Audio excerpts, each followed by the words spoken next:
Hello, race fans. We're back with another Race Face Drive-In 5 update podcast here on raceface.tv. Jacob Seelman, as always, in the host chair, and I have got Cassidy Hinds back with me, who is getting set for a Colorado Super Late Model race at her home racetrack, Colorado National Speedway, coming up as we get the month of May going. Cassidy, you have not had a chance to race since the last time we did this. When we talked last, you had had a pretty hard crash at Tucson that kind of put you guys behind the eight ball, had a lot of repairs to make.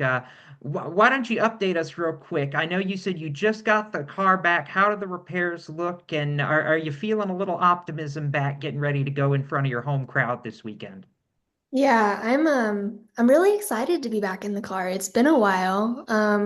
I've been able to practice the car twice so far, in the last like 2 weeks, and I'm feeling pretty good. I think that we have a good car behind us this season, and I'm feeling good to be back behind the car again and behind the wheel again. And it's a good feeling to be able to do what I love again, and not Mhm. have the setback that we did have.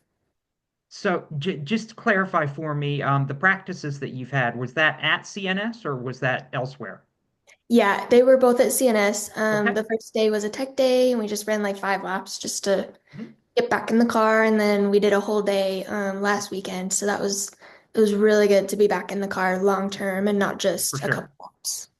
I know one of the things that we talked about during the off season, you had such a great year with the championship last year at Tucson, but Colorado National kind of threw you for a bit of a loop, we'll say, just not quite where you expected you were going to be in the races that you ran there last year. When you had your practice day, did you feel like maybe you guys have figured some things out, or you're at least maybe a little bit closer to where you should be going into this weekend? Yeah, I don't want to jinx anything, but I definitely think that we're at least competitive. Mhm. Um, I feel like we had competitive times this weekend. So I guess we'll just have to see on Saturday how it goes. I was going to say it's a little hard to gauge yourself, I'm sure, during a test day like that, because I know most people probably don't run transponders, so you're not sure how you stack up with everybody else. But it sounds like you at least feel more comfortable in the car than how you ended last year. And I know you guys, towards the end of last year, I think had some damage that you didn't even realize was kind of hampering you a bit. Yeah, we did. There was about 3 points on the car that were bent. So it kind of looked like a diamond instead of a rectangle. So we got a new chassis for the season, and the new chassis is the one that the throttle got hung, and we ended up having to rebuild again. So this is a rebuilt new car. Well, I know for you, hopefully rebuilt is just as fast as the original because I know you were strong before that throttle hanging at Tucson during your first time out this year.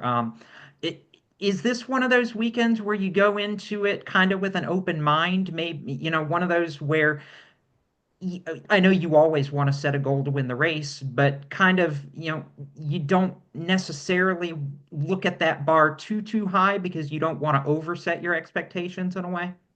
Yeah, that's the way I'm looking at it. Like we just came back from a big wreck. The whole team did. And so I'm kind of looking at it like if we can finish the race, if we can have a good day in our eyes, then it's okay.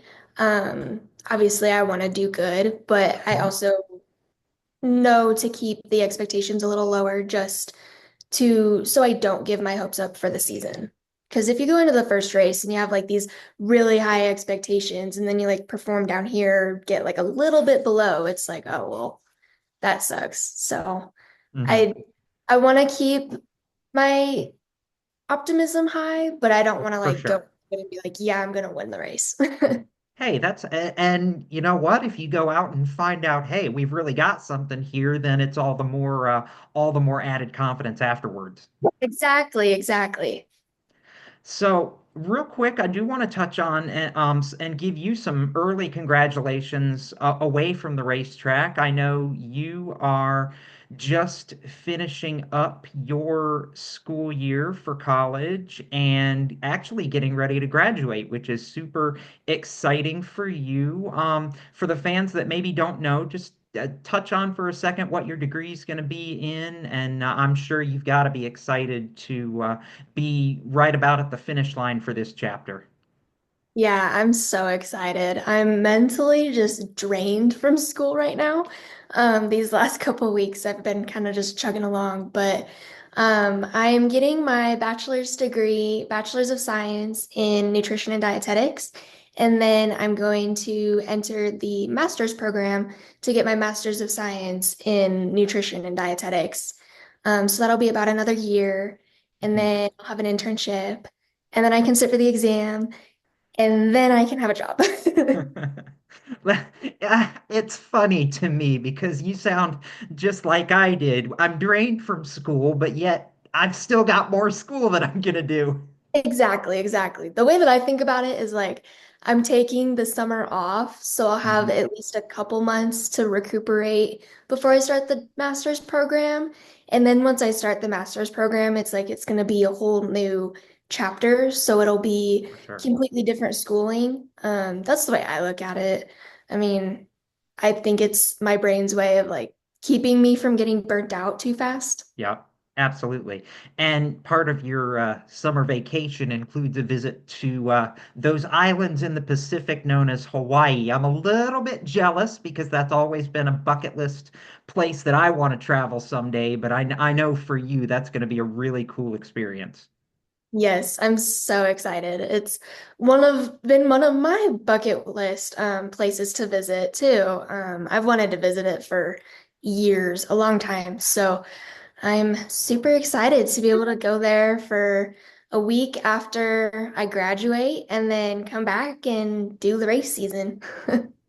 Well, real quick, Cassidy, before we cut you loose today, as always, I know there's a lot of sponsors, supporters, and I'm sure a lot of people that have pitched in to help with the repairs and get you ready to be back at the racetrack. So let's give a thank you to them before we finish up this episode. Yeah. First of all, I can't thank my parents enough for all of their hard work over the off season. My dad has done tremendous things with the car, getting it ready for the race season, and he's really helped me out and being able to focus on my schooling while he works on the car. And I can't thank all of my sponsors enough: Frontier Restoration, Fort Worth Screen Printing, Commit to Fitness, the Pineapple Pump Project, the Friends of Jacqueline Foundation, Matco Tools, Buckeye Welding, and Race Face Brand Development for all of their help. Well, Cassidy, we wish you the best of luck getting back to it at Colorado National. Here's hoping for a safe and successful race weekend for you. And since I know the next time we do one of these will be after your graduation, congratulations on graduation number one. And we're excited for the next step for you. Thank you. That's Cassidy Hinds. I'm Jacob Seelman. This has been Raceface Drive in 5, and we'll see you next time here on raceface.tv, where you can go every day for all the latest in the world of motorsports.